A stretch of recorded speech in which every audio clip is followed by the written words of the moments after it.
foundation. If you really look at it, perhaps we can go all the way to rafters and maybe the roof is on, because the kind of transformation we've seen goes way beyond the foundation. One of the key points that has been made throughout the campaign by our presidential candidate is that while the government is leveraging the oil resources for this transformational agenda, just a little over 30% of oil revenues have made its way into the national budget, which means that the vast majority of resources being expended in this development pathway is coming from traditional sectors, from new emerging sectors, and better yet, from good fiscal management of the economy. Yes. All right. Yes. So I think that has been a key feature that President Ali has been keen to make, is that there's a lot of noise about the fact that the PPC appears to be doing better than its competitor, which was the previous administration, and now competing for office again under Aubrey Norton, that perhaps it's just about politicking, because really and truly the oil revenue in the budget is so low, and so most of what you're seeing goes beyond that. It's more about fiscal management, responsible management of the economy. Absolutely. And further to that point, Dario, one of the things that we've seen on the election campaign is several promises regarding the use of the oil revenues. And I'm happy that we're joined by Mr. Daniel C. Ram, because he is one who's been on the campaign trail talking a lot about the cautious approach that the PPP has been taking in terms of spending. So, Daniel, thanks so much for joining us. How are you today? Hey, fantastic. Thank you for having me here this afternoon. And good afternoon to all of our viewers and everyone tuning in. Great. So we're here in your region, in your backyard, Region 4. We're very happy and proud to have everyone here in Demerara, Mahaica. It's going to be a fantastic afternoon. The energy is electrifying, right? And it's going to be a great rally. Thanks, Daniel. Now, on the campaign trail, we've been hearing lots of promises regarding how political parties are going to be using oil and gas resources to spend on this project and that project. How has the PPP differentiated itself from its competitors? We come to the close of this definitely rally. They have differentiated themselves from their competitors. If you notice, right, there isn't a fixed amount placed on certain items. For example, let's use a simple thing as the cash grants. Many political parties are putting a certain numbers for cash grants without even doing the analytics based on future revenue from oil and gas. If you listen to the Vice President, and he was very careful when speaking about proceeds coming from the oil and gas industry to Guyana, and based on what will happen in the future, that will be how we extract the finances from there and put it directly to the public. No political party has brought that out. They've been promising fictitious figures and tossing them out to the public, hoping that they have a public appeal from it. But when you listen to the People's Progressive Party and their plans and how they plan to actually use oil revenue and other revenues coming into the country, it is something different. It is something strategic. It is something that encapsulates exactly what the people want. Coming up here today, what we see here in Region 4 is breathtaking. The development here today, I was talking to some of my colleagues in the islands. What we did here alone in Region 4, some small islands couldn't do in 5 years with even oil revenue. So it's fantastic. Talk quickly about the element of sustainability from your perspective in what is being offered by the competitors versus what is being offered for the next 5 years under the PPC. Again, when you talk about sustainability, the PPP is the only political party that comes to mind. And that is because they have a futuristic point of view of what will happen in terms of where we are currently, in terms of the revenue that we have here, and what is expected, looking at the market, looking at what's going on in the world. No other political party have done those analytics. So their sustainability in terms of it, again, is just tossing a number into the public and hope that they have that appeal. Hope that the public will say yes, that they will do this, and yes, they will do that. If you notice how political parties campaign, they campaign based on promises and they always fail. The People's Progressive Party has a track record. They're the only trusted political party, and they're the only political party that I believe, and many of the Guyanese here today believe, that can unite all of Guyana. Daniel, thank you so much for your comments. Excellent perspectives as usual. We're looking forward to seeing you during the rest of this rally. And I'm sure Region 4 is going to make you proud here at Lusignan this Oh, evening. they will definitely make me proud. And you know, the thing is about Region 4 is that we don't only cater just for Region 4. Region 4 is the heart and soul of the entire Guyana. Right? From all parts of Region 4, we have all Guyanese passing through, international members of the world passing through, and we just want to ensure that everything here is to world class, and that is what the PPP have done here in Region 4, from healthcare to education to your public infrastructure. Thank you very much, Danielle. Thanks, and Danielle. we look forward to seeing and hearing more from you as we go on into the evening. Thank you guys so much. Have a blessed afternoon. Thank you. Thanks, Danielle. All right, so we have a political heavyweight here with us this afternoon. We have the permanent representative for Guyana at the United Nations, the Honorable Carolyn Rodriguez-Burkett. Ambassador, thank you so much for taking the time to speak with us today. How are you? How are you feeling on the last lap? I'm feeling good. Feeling really good about this. Now, recently you spoke about the PPP support for the indigenous community and how transformative that has been over the years. What's your message to the indigenous community as the PPP embarks on the last lap of its political campaign Well, I today? have two messages. One, I have a message to all Guyanese that if we only go by our conscience and the development we have seen and what we have experienced, we will vote for the PPP Civic. And for the indigenous communities, this last 5 years has been truly transformative. In these last weeks, I've been into several villages and I've seen them myself. And I have not been out for too long.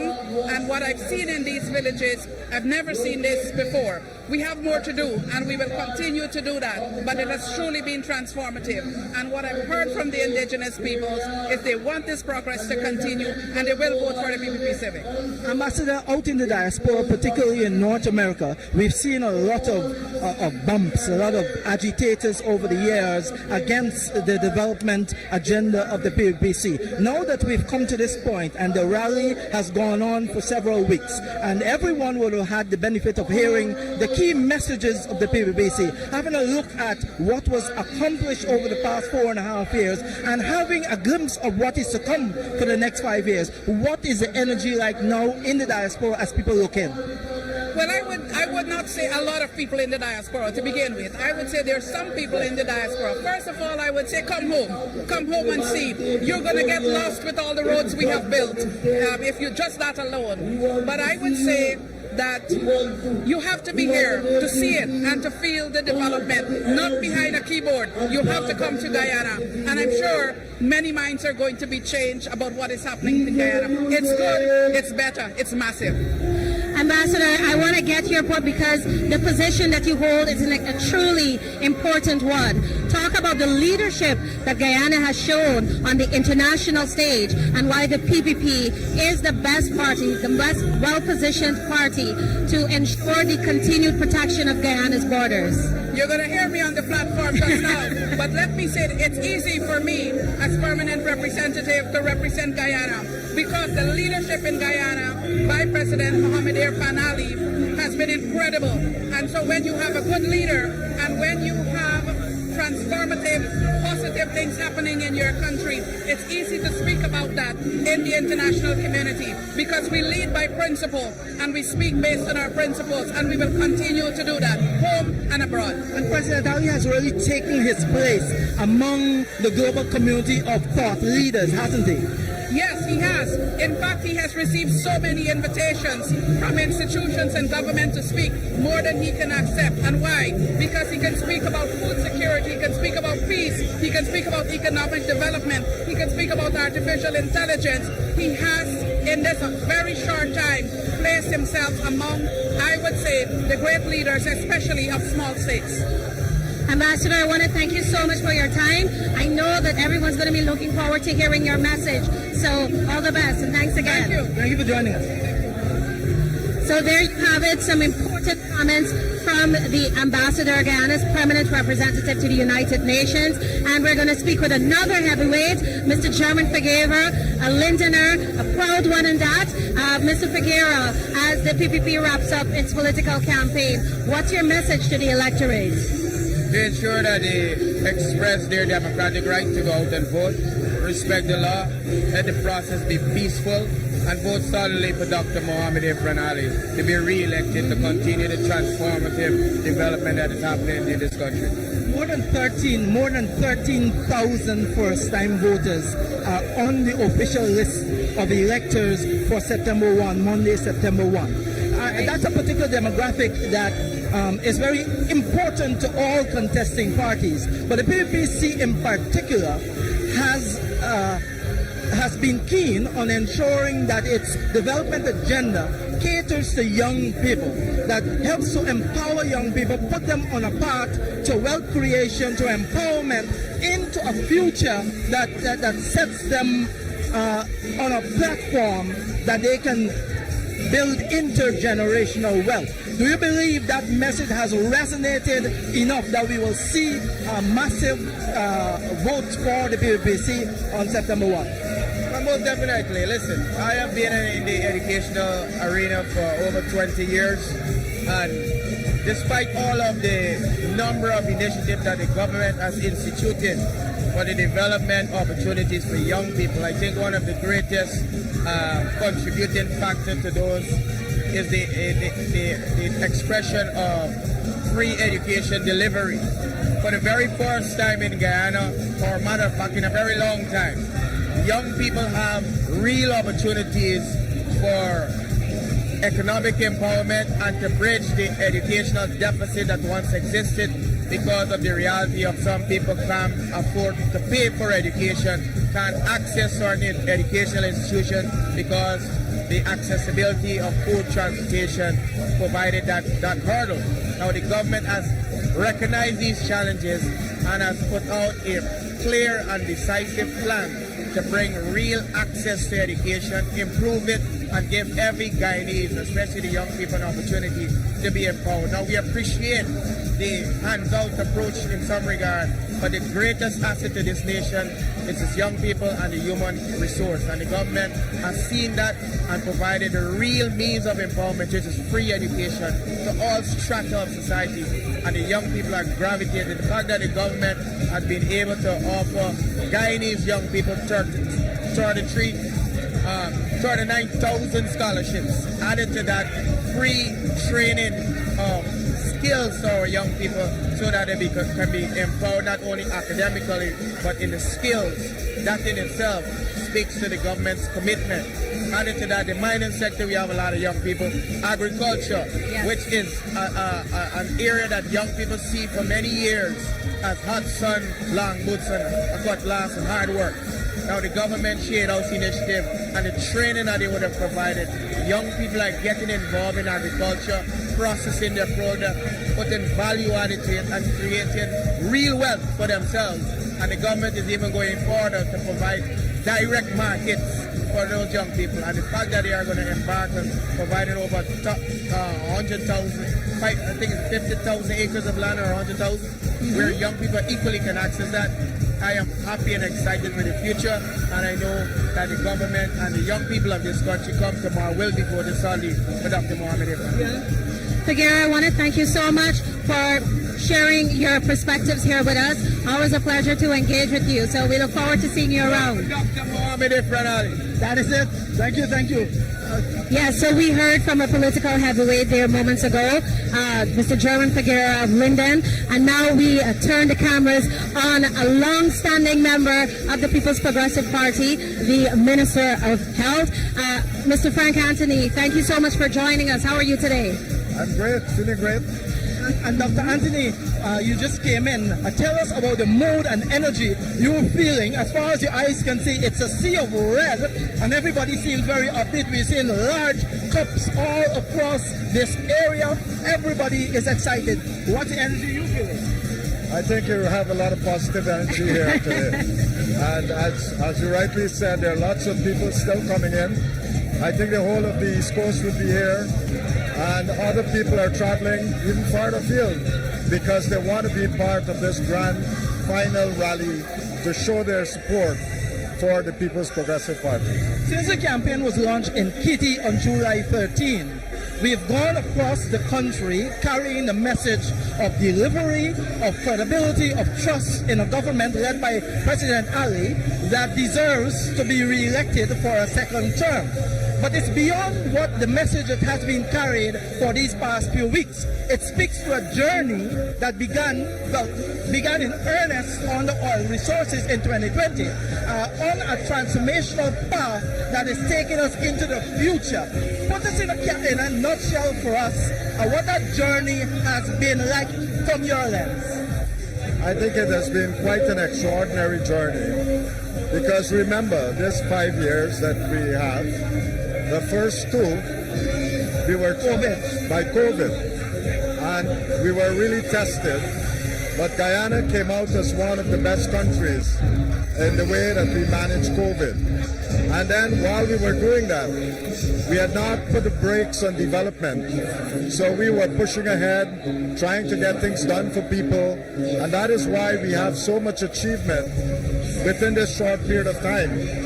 It's unprecedented. So for example, in health, we built in 3 years 26 health centers, and under the APNU AFC, in the last 5 years, they didn't build a single health center. So that's, I mean, you got to put that in context. We built 6 brand new hospitals and opened them, and they're serving people. APNU tried to build one hospital at Lilianal, and even that they couldn't complete. And those 6 hospitals are part of the 12 that are being built on in partnership with Mount Sinai and other international partners to ensure that we have a state-of-the-art approach to health. You have to take it. Keanu, the minister had to step out for an emergency, I was just reasoning with him that those 6 hospitals that he alluded to, the brand new hospitals that have been built, the regional hospitals, are part of 12 that are being built across the country. Absolutely. Over the last 5 years, we've seen a wave of transformation in the health sector, and I know that we're going to catch up on some of the progress in that regard. So what we are seeing here at the last lap for the PPP's rally in Lusignan is truly an unprecedented level of excitement. And what we're doing here is getting into some of the progress, some of the achievements that we've seen unfolding in the last 5 years. So we have another very important person here with us today, one of the new faces on the political campaign. Under 25. Yes, and under 25 too, Mr. Nikhil Sankar. Sir, how are you feeling today with this energy? First of all, it is a pleasure to meet you in person, Kiana, and I want to say that I stand here not just as a proud member of the People's Progressive Party, but one of the 27 candidates under the age of 25. I'm a 23-year-old. I become a medical doctor next year, and I become a medical doctor as a beneficiary, as a proud beneficiary of free university education under His Excellency, and I don't have to march in the jungle for it. 5 years ago, the PPP came with a slew of promises, and they have fulfilled all of them and more. Back in 2020, we promised 20,000 online scholarships. We have doubled that amount. We promised a slew of thousands of house lots. We have fulfilled 50,000 house lots. We brought back the Because We Care cash grant, and we have restored it to 55,000. We raised it from 10,000 to 55,000, and in our next term, we will take it to 100,000. So to young voters who may feel undecided in this moment, I want to say to you that even staying home is a choice. At this stage in our country, we cannot be complacent and we cannot sit aside. We cannot play games with our future. And on Monday, the choice is clear. VP Jagdeo, Prime Minister Phillips, and of course His Excellency Dr. Mohammed Irfan Ali, they remain the only capable team to take our country forward. Because it's more than 13,000 persons on the list that are new voters, first-time voters. That's young people we're talking about. You, as you said, you're a beneficiary of the empowerment that are part of the policies of Dr. Ali, as we've seen over the past 5 years. Talk to us a little bit more about that concept of empowerment and what it really means and feels like for young people who are benefiting and who will continue to benefit. Well, first of all, you remember APNU AFC 5 years ago, they presented themselves as the youth party. Do we remember the cabinet when they came into office? It looked like a retirement home practically. Just a few days ago, actually early on in the campaign, Mr. Norton said young people do not want to be involved in politics. Well, the answer is very clear. Young people do want to be involved in politics. He's out of touch. We want to be involved in politics, but Mr. Norton, we just don't want to be involved with you. It's just that simple. I like that. Yes. But Nikhil, one of the things I want to get from you, and you spoke about the importance of youth participation in the governance, national governance. Tell us about how you feel about being selected as one of those young voices to represent the party, especially at this level. Tell us about that experience thus far. How has the political campaign felt thus far for you? Well, I must say first of all, I was shocked. I was shocked. I did not expect this. I submitted my name, but I did not expect myself to be selected. So when I was notified, I almost fainted because it's like the opportunity of a lifetime in many respects. The PPP, since its inception in 1950, has been linked with the empowerment of young voices. The independence movement to free Guyana from colonialism, consisting of Chetty Jagan, Janet Jagan, Ashton Chase, they invited Mr. Burnham. These were all people in their 20s. So when people say young people should sit aside, you have to realize the history of this country and the history of the PPP has been inextricably linked to the empowerment and the upliftment of young voices. We have a young cabinet, we have a young president, we have the youngest former president in this country. And a fun fact is that Brigadier Mark Phillips actually began his service in his 20s at the age of 28. So the choice is clear. The PPP is the only realistic and the only capable incubator of young talent to take this country forward. Look at our list.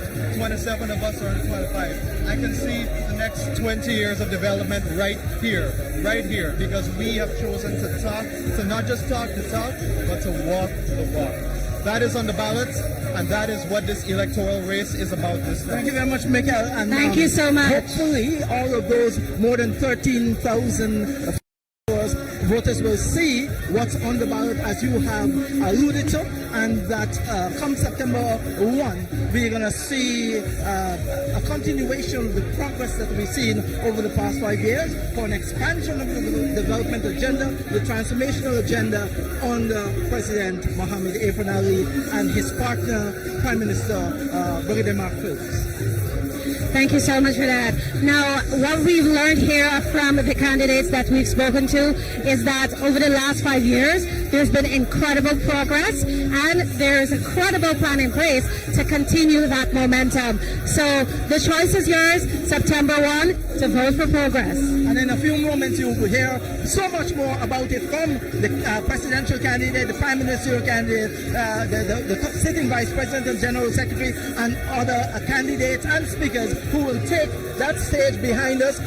Tens of thousands of people have gathered and are ready, and ready. Yes. I'm Kiana Wilberg, and thank you so much for joining us. I'm Dario, thank you. I look forward to you continuing throughout this rally to tune in and hear everything. Take care.